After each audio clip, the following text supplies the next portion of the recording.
అంటే నువ్వెవడరా నన్ను వచ్చేదానికని పోయి వాడి మీద ఇసుక పోసిన కరెక్టే, అది మీ అందరికీ తెలుసు. ఎందుకు పోసినా మీ అందరికీ కూడా తెలుసు. సరే అయిపోయింది. ఆ మూమెంట్లో నాకు చెయ్యి పట్టుకొని నడిచిండు సుభాష్. నా పర్సన్స్ అన్నీ ఆయనకు చెప్పిన, ఆయన పర్సన్స్ అన్నీ నాకు చెప్పినారు. సో మేమిద్దరం ఇష్టపడే పెళ్ళి చేసుకున్నాం. అప్పటికి ఆయనకు పెళ్ళి అయింది, ఆ భార్యతో విడిపోయి ఉన్నాడు, ఒక పాప ఉనింది, ఆ పాపను వచ్చి చూసుకొని పోవాలన్నాడు. నేను కూడా బాధ్యత వహిస్తానని చెప్పినాను. సో నా పిల్లల గురించి కూడా ఆయనకు చెప్పిన, నా ఎంటైర్ స్టోరీ ఆయనకు చెప్పిన. ఆయనకు నచ్చింది, నాకు నచ్చింది, మా అత్తకి మా అత్తకు నచ్చింది, మా మామయ్య గారు లేరు, మా వదిన ఉన్నారు, వాళ్ళ ఫ్యామిలీకి నచ్చింది. నేను 2021 వరకు వైజాగ్లోనే ఉన్నా. 2022 నేను విజయవాడ ట్రాన్స్ఫర్ చేయించుకున్నా. ఎందుకంటే అప్పటికే నా పైన రోజు పేపర్లోనే రోజు ఎంత స్ట్రెస్ అంటే ఒక ఆడపిల్లకు ఉద్యోగం చేయడము. ఇంతమంది అబ్బాయిల్లో నేను ఒక్కదాన్ని మాట్లాడుతున్నాను, మీరు అర్థం చేసుకోండి. అంత స్ట్రెస్లో కూడా నేను జాబ్ చేసిన. నాకు ఇంకొద్దు, విశాఖపట్నంలో నేను చెయ్యనని రిటర్న్ రాసిచ్చి వచ్చిన. నేను నా ప్రొఫెషన్ కంప్లీట్ కాకుండానే నేను విశాఖపట్నంలో పని చేయలేను ఇంకా ప్రెజర్లో అనేసి. అక్కడ ఏం తప్పు చేసినామో నాకు ఇప్పటి వరకు అర్థం కాలే.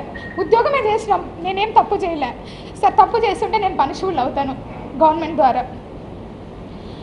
నేను వచ్చిన నా మొగుడు ఇల్లు తీసిండు, నేను సంసారం చేస్తూనే ఉన్నాను. నేను దేవుడు మరి నాకు ఇన్ని కష్టం పెట్టాలని ఏమైనా కన్సీవ్ అయ్యానో నాకు తెలీదు. ప్రెగ్నెంట్ అయ్యాను. నేను ప్రెగ్నెన్సీ వచ్చిన తర్వాత బిడ్డను ఏమైనా చంపుకోగలనా నేను? సరే అనేసి బిడ్డను కూడా నేను ట్రావెల్ చేసిన. మా అత్త సపోర్ట్ చేసింది, వదిన చేసిండు, ఆయన చేసిండు, అందరు చేసిండు. 9 నెలల బిడ్డ నేనే మోసిన, నేనే కన్నా.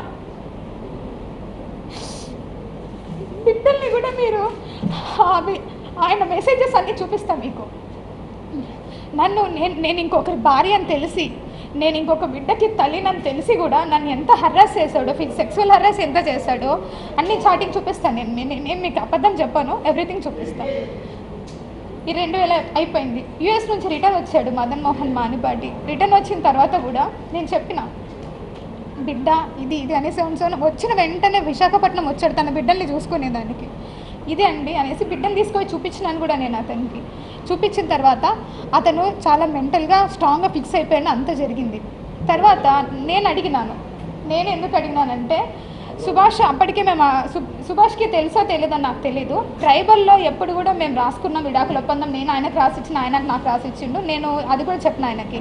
లేదు లీగల్గా కూడా తీసుకో అన్నారు. సరే అనేసి నేను మదన్ మోహన్ మానిపాటిని అడిగిన. సరే అనేసి ఇద్దరం కలిసే డాక్యుమెంట్ చూపిస్తా, ఇద్దరం కలిసే మేము విశాఖపట్నం కోర్టుకి అప్రోచ్ అయినాం. విశాఖపట్నంలో ఫైల్ చేసినాము, ఏప్రిల్ మంత్లో ఫైల్ చేసినాము. ఆ ఫైల్ చేసిన దానికి గాను ఇద్దరి మధ్యన ఒక అండర్స్టాండింగ్ మీద కొన్ని ఎంఓయూలు కూడా రాసుకున్నాము. పిల్లల విషయము, తర్వాత ఇల్లు విషయం, ప్రాపర్టీల విషయము, బంగారం విషయము, కార్ విషయము, ఎవ్రీథింగ్ రాసుకున్నాము. సరే ఇంత జరిగింది, ఇంత బాగానే ఉంది. మదన్ మోహన్ మానిపాటికి సడన్గా మరి ఏమైందో తెలియదు. అంతకంటే ముందు నుంచే అదే మనసులో ఉన్న అనుమానము, మీ పేపర్లో ఏదైతే పెట్టాడో ఈ అనుమానం అంతటి కారణము డబ్బు. ఆ డబ్బు నన్ను 30 కోట్లు నేను సంపాదించి ఇచ్చేంత అర్హత కానీ, లేకుంటే ఉద్యోగం కానీ నా దగ్గర లేదు. నా ఉద్యోగము 58,000 ఈరోజు జీతం నాది. 35,000 కార్ అలవెన్స్ ఇస్తారు ఒక అసిస్టెంట్ కమిషనర్కి. మీకు జీతం కూడా చెప్పాలి. నేను డిపార్ట్మెంట్కి వచ్చినప్పుడు నేను బెగ్గర్ని కాదు, ఐఎమ్ నాట్ ఏ బెగ్గర్. నా దగ్గర నేను మరి బట్టలు కూడా లేకుండా రాలేదు డిపార్ట్మెంట్కి. నేను అప్పటికి ఫుల్ ఫ్లెడ్జ్గా ప్రాక్టీస్ చేసిన. నెలకి నాకు కనీసం 70,000 జీతం వచ్చి ఉండేది నాకు. నేను చాలా కష్టపడి ఇద్దరు సీనియర్ల దగ్గర వర్క్ చేయడం అంటే అంత ఈజీ కాదు. మీరు ప్రాక్టీస్ చేస్తే మీ ఎవరినన్నా చేస్తుంటే మీకు అర్థమవుతుంది. నెలకు 70,000 ఈజీగా. ఎంత తిన్నా, ఎంత పడేసుకున్నా 20,000 కంటే ఎక్కువ ఖర్చు అవ్వదు. 50,000 ఏం చేసుకుంటాను ఆడపిల్లని? ఎప్పుడూ దాచుకునేదాన్ని, బంగారం కొనుక్కునేదాన్ని, బట్టలు కొనుక్కునేదాన్ని. ఎందుకంటే అప్పటికే మదన్ మోహన్ మానిపాటి ఆయన ఆల్రెడీ సంపాదిస్తూ ఉన్నాడు. నేను ఎవరికి పెట్టుకునే పని లేదు. ఎంతసేపు వచ్చింది సంపాదించిందంటే, నేను ఎవ్రీ ఇయర్ ప్రాపర్టీ స్టేట్మెంట్స్ ఇచ్చాను, చూసుకున్నా నా పేరు మీద ఏమేమి ఉంటాయి, ఏమేమి కదా. మీరు ఇప్పుడు మీరు ఆధార్ కార్డ్ కొట్టినా, పాన్ కార్డ్ కొట్టినా వస్తుంది. బట్ ఒక్క విషయం ఏంటంటే, I'm not a beggar. Especially ఏంటంటే, ఇంత ఇష్యూ జరగడానికి కారణం ఐఎమ్ వన్ ట్రైబ్.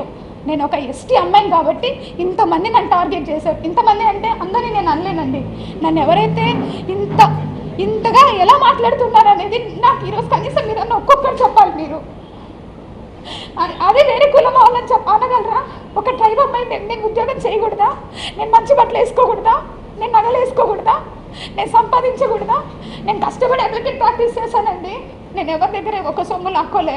నాకు చేతనైతే ఒక 10 మందికి ఉద్యోగం కోసం నా దగ్గర తెలిసిన వాళ్ళని ఎంతోమందిని అడిగాను నేను. ఇప్పుడు ఇంకా సాయిరెడ్డి సార్ గురించి వస్తే మీకు చెప్పాల్సిన వెరీ ఇంపార్టెంట్. ఆయన ఒక రెస్పెక్టెడ్ పర్సన్. విజయసాయిరెడ్డి సారు నేను ఫస్ట్ టైం విశాఖపట్నంలోనే చూసిన ఆయన్ని. నాకు చిన్నప్పటి నుంచి ఒక సర్పంచ్ కూడా తెలీదు. మా రాయలసీమలో నేను నంద్యాల, మా రాయలసీమలో ఆడపిల్లలు దేనికి బయటకు పోయి ఊర్లు తిరిగేది, లేకుంటే ఎంఆర్ఓ ఆఫీసులకు తిరిగేది నాకు తెలీదు. నేను ఎన్నడూ ఒక సర్పంచ్ని కూడా చూడలేదు నేను పుట్టి పెరిగినప్పటి నుంచి. ఒక్కసారిగా ఒక ఎంపీ గారు నాకు పరిచయం అయ్యేసరికి అబ్బా ఇలా ఉంటుంది ఒక ఉద్యోగము అంటే చాలా చామింగ్గా చేశాను దాన్ని, చాలా ఛాలెంజింగ్గా చేశాను నేను. ఫస్ట్ పోస్టింగ్ కదా ఎగిరి చేసినాను మేము.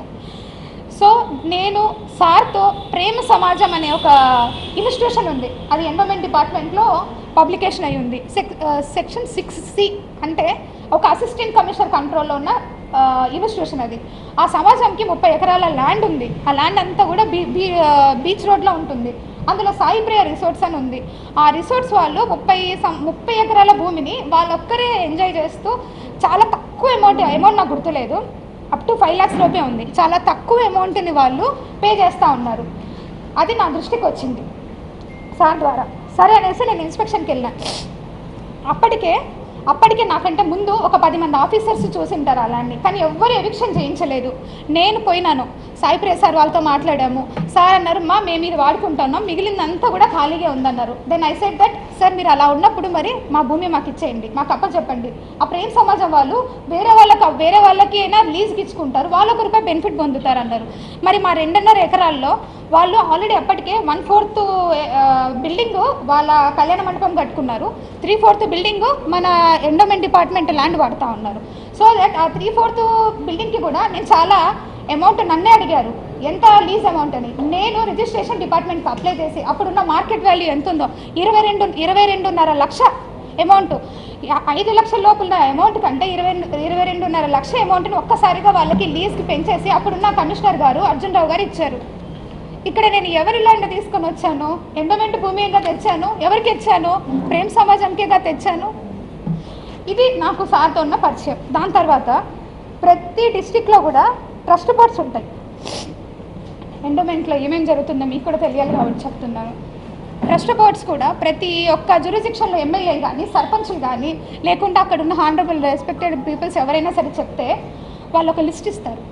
ఆ లిస్ట్లో కమిషనర్ అల్టిమేట్ అథారిటీ ఉంటుంది. ఆ అల్టిమేట్ అథారిటీ కోసం సార్ వాళ్ళు కూడా మాకమ్మ ఇవన్నీ కూడా ట్రస్ట్ బోర్డులు ఎన్ని ఉన్నాయో అడిగాను.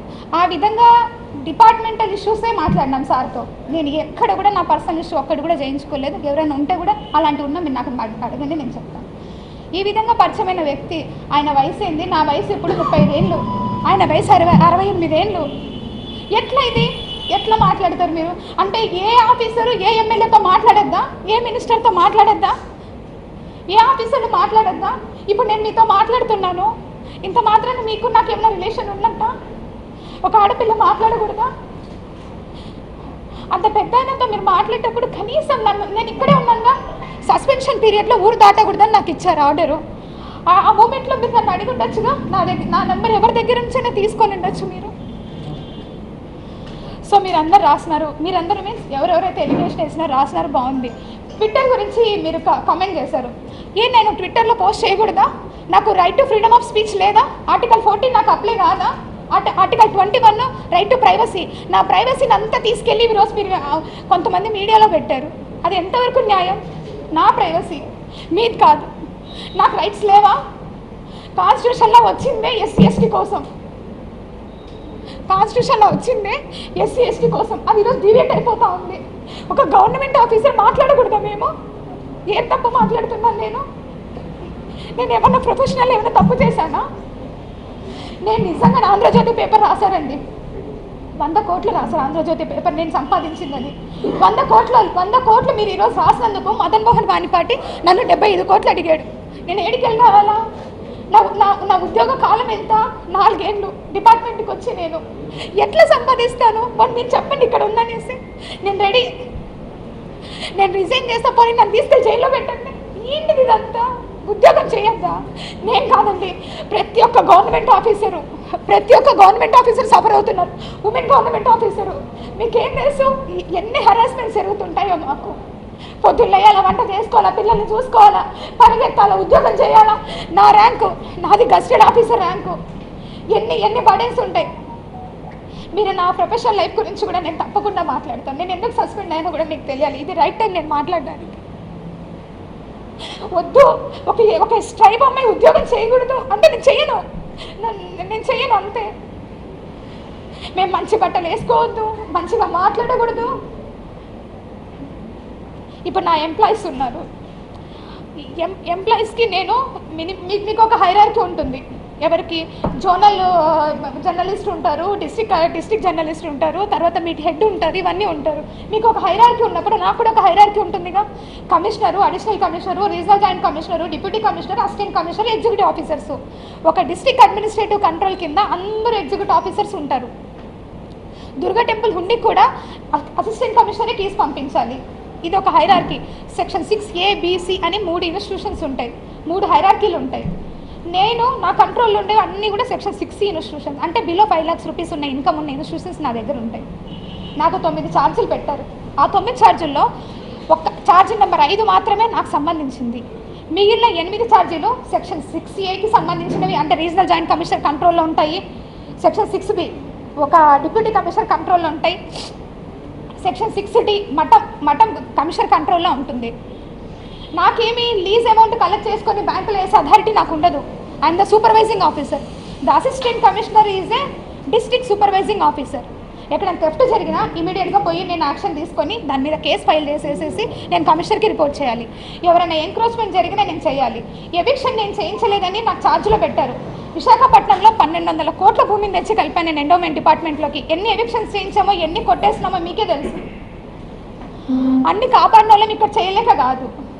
పుచ్చవారి చౌల్ట్రీకి కాంగ్రెస్ పార్టీ ఆఫీస్ ఉన్నది, అది మీకు కూడా తెలుసు. దాని వెనకాల చాలా ల్యాండ్స్ ఉన్నాయి.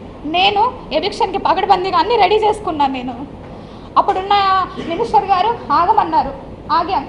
మొన్న కూడా ఎవిక్షన్ పెట్టాం, ఎమ్మెల్యే గారు ఆగమన్నారు, ఆగాం. ఇంకేం తప్పు చేశాను నేను పని చేయగలనా? నా దగ్గర పని సామర్థ్యం లేదా? పర్సనల్ విషయాలు, ప్రొఫెషనల్ విషయాలు అన్నిట్లో సఫర్ అవుతున్నానండి. బిడ్డ ఉంది, చంటి బిడ్డ ఉన్నాడు. అట్లీస్ట్ బిడ్డ చూసుకోవడానికి కూడా టైం లేదు నాకు. మీరు అనుకుంటున్నారు ఫీల్డ్ ఆఫీసర్ నేను. పొద్దున్న పోతే సాయంత్రం ఎప్పుడో 10ంటికి 11 గంటలకు వస్తా. ఏమన్నంటే అటిట్యూడ్గా మాట్లాడుతుంది అంటారు. ఎక్కడండి అటిట్యూడ్? నేను పెట్టానండి ఆస్క్ త్రూ కోర్ట్ అని నేను పెట్టాను. అతను డబ్బులు అడిగినప్పుడు ఆస్క్ త్రూ కోర్ట్ అని పెట్టాను. So now it is over. ఆయన నన్ను ఏం హరాస్ చేస్తున్నాడో ఏంటో ఓవర్. ఇప్పుడు నేను సుభాష్తోనే ఉన్నాను అనడానికి మీకు ఇది ఒక ప్రూఫ్. ఇది రీసెంట్గా బాబుకి ఒక ఫోటోషూట్ చేయించాం మేము. కొద్ది డౌన్ చేయండి.